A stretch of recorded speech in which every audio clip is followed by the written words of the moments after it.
तो hello guys, demon slayer के हस्टर training arc का एपिसोड 6 आ गया है। तो चलो बिना किसी देरी के समझते हैं।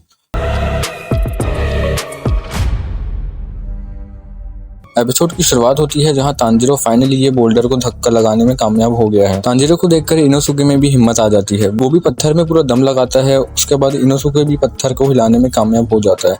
इसके बाद सिर्फ ज़ेनित्सु ही बचता है जो इसको मूव नहीं कर पाता। ज़ेनित्सु ये सब देख के डर गया रहता है। तभी उसके पास उसकी कासिका एक क्रो आ जाती है। वो उसके लिए एक लेटर लाई होती है। दूसरी तरफ तांजीरो पत्थर को मूव करते करते थक जाता है। वो रात से पानी भी नहीं पिया रहता है तो उसको डिहाइड्रेशन की वजह से बेहोशी आ जाती है। तभी वहां पर ग्योमे आ जाता है और वो तांजीरो के ऊपर पानी डालता है। तांजीरो बहुत खुश हो जाता है। इसके बाद ग्योमे तांजीरो से कहता है कि तुम्हारी ट्रेनिंग खत्म हुई। दोनों कुछ बातें करते हैं और ग्योमे सोचता है कि तांजीरो सही में सबसे अलग है। फिर तांजीरो कहता है कि मैं हमेशा सही रास्ते पर रहना चाहता हूँ और वहाँ मेरी कोई ना कोई मदद कर ही देता है। इसके बाद तांजीरो पानी और ट्रेनिंग के लिए ग्योमे को थैंक यू कहता है। इसके बाद ग्योमे कहता है कि कोई कुछ भी कहे पर मैं तुम पर पूरा भरोसा करता हूँ। इसके बाद ग्योमे अपनी स्टोरी सुनाने लग जाता है। फिर ग्योमे की पास्ट स्टोरी चालू होती है। हमें बताया जाता है कि ग्योमे एक टेम्पल में अनाथ बच्चों की देखभाल किया करता था। एक दिन ग्योमे सभी के लिए मछली लेकर आता है। वहाँ पे एक छोटी लड़की होती है जिसका नाम सायो होता है। सायो अपनी फिश देते हुए बोलती है ग्योमे को कि आप हम सभी का इतना ध्यान रखते हो जिसकी वजह से आप पतले हो गए हो, इसलिए आपको ये फिश खाने की ज्यादा जरूरत है। ग्योमे सायो को समझाता है कि उसने कड़ी ट्रेनिंग की है जिससे उस पर भूख का कुछ ज्यादा असर नहीं होता, इसलिए तुम खा लो। ग्योमे सभी का बहुत अच्छे से ध्यान रखता है। सभी एक फैमिली की तरह रहते हैं। पर एक रात में उन्हीं में से एक बच्चा टेम्पल पहुंचने में लेट हो जाता है और उसे एक डीमन पकड़ लेता है। वो बच्चा खुद की जान बचाने के लिए वो उसे बाकी लोगों का पता बता देता है। ग्योमे डीमन से बचने के लिए टेम्पल के चारों तरफ विस्चेरिया के फूलों से बनी अगरबत्तियां जलाता है, पर वो बच्चा सारी अगरबत्तियां बुझा देता है और वो डीमन को टेम्पल के अंदर लेकर आ जाता है। वो डीमन अंदर घुसते ही 4 बच्चों को मार देता है। बाकी 4 बच्चों में से 3 बच्चे ग्योमे की बात नहीं मानते और वहां से खुद ही भागने लगते हैं, जिसके बाद वो डीमन उन्हें भी मार देता है। ग्योमे फिर तांजीरो से कहता है कि उस समय हमारे पास भरपेट खाना नहीं था, जिसकी वजह से मैं बहुत पतला था और कमजोर भी था। इतना कमजोर इंसान क्या ही कर लेगा, ये सोच के किसी ने मेरी बात नहीं सुनी सिवाय एक लड़की के, सायो। उस बच्ची को बचाने के लिए मैंने डीमन से लड़ाई करी। ग्योमे के माथे पे चोट आ जाती है, पर फिर ग्योमे उस डीमन को हरा देता है। उसने पहली बार किसी लिविंग क्रिएचर या डीमन को मारा था। उसको अपनी असली पावर का एहसास होता है। उस दिन सुबह होने से पहले वो उस डीमन को खत्म कर देता है। सुबह सारे गांव वाले आके सायो से पूछते हैं कि क्या हुआ। वो इतना डरी हुई होती है कि वो ग्योमे को मॉन्स्टर बताने लगती है और सभी से कहती है कि ग्योमे ने ही सभी को मारा है। डीमन राख बन के उड़ गया था। वहां सिर्फ बच्चे ही मरे हुए थे तो सभी को लगा कि ग्योमे ने ही सबको मारा होगा। इसके बाद उसको जेल में डाल दिया गया। ग्योमे कहते हैं कि वो एक 4 साल की बच्ची थी, उसमें मैं इल्जाम नहीं लगा सकता, पर फिर मास्टर उबुया शिकी ने उसको बचा लिया।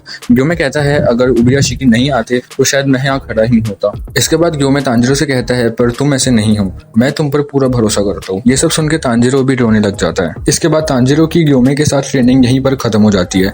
अगली सीन में गेन्या, तांजीरो और इनोसुके लंच कर रहे होते हैं। तांजीरो गेन्या से कहता है कि मैं अब ग्यू के साथ ट्रेनिंग करने जा रहा हूँ, तुम भी चलोगे? पर गेन्या मना कर देता है। वो ये बोलते हैं कि उसकी ग्योमे की ट्रेनिंग खत्म नहीं हुई है अभी, उसने अभी तक के पत्थर को थोड़ा सा भी मूव नहीं किया है। इसके बाद सीन शिफ्ट होता है ज़ेनित्सु पे। वो एक पत्थर पे बैठा हुआ होता है। तभी तांजीरो आके उसे बताता है कि उसकी ट्रेनिंग खत्म हो गई है। ज़ेनित्सु कोई रिप्लाई नहीं करता। तांजीरो पूछता है तो ज़ेनित्सु बोलता है कि तुमको चिंता करने की जरूरत नहीं है, तुम जाओ।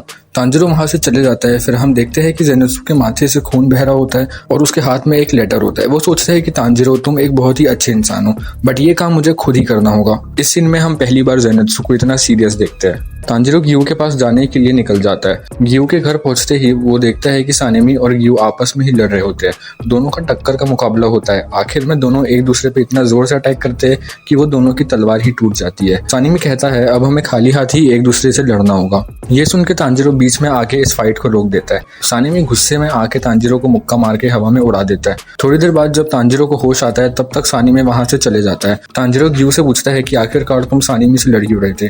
ग्यू बोलता है कि हम लड़ नहीं रहे थे, ये बस एक हाशिरा ट्रेनिंग का हिस्सा था जिसमें हम हाशिरा आपस में ही लड़ते हैं। अगले सीन पे रात हो जाती है। हम सानेमी को देखते हैं।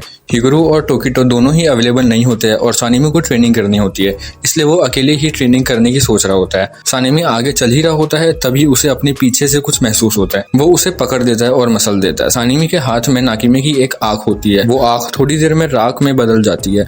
वो समझ जाता है कि हम पे नजर रखी जा रही है। इसके बाद हम मास्टर उबुया शिकी पर शिफ्ट होते हैं। उसकी वाइफ उसकी देखभाल कर रही होती है। तभी हमें दिखाया जाता है कि धीरे धीरे मुजान मास्टर के घर की ओर बढ़ रहा होता है और चारों तरफ सन्नाटा ही सन्नाटा होता है। मुजान मास्टर के घर में एंटर कर जाता है।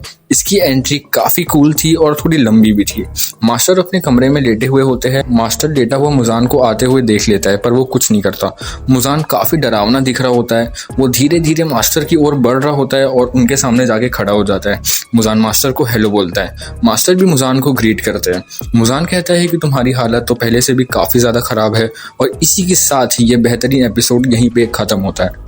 तो आप लोग बताना अब कि आपको ये वीडियो कैसी लगी। मुझे ये एपिसोड बहुत अच्छा लगा। ग्योमे का पास्ट दिखाया गया और मुजान को भी। तो इस वीडियो के लिए बस इतना ही। बाकी मिलते हैं अगली वीडियो में किसी नए टॉपिक के साथ। तब तक के लिए बाय बाय।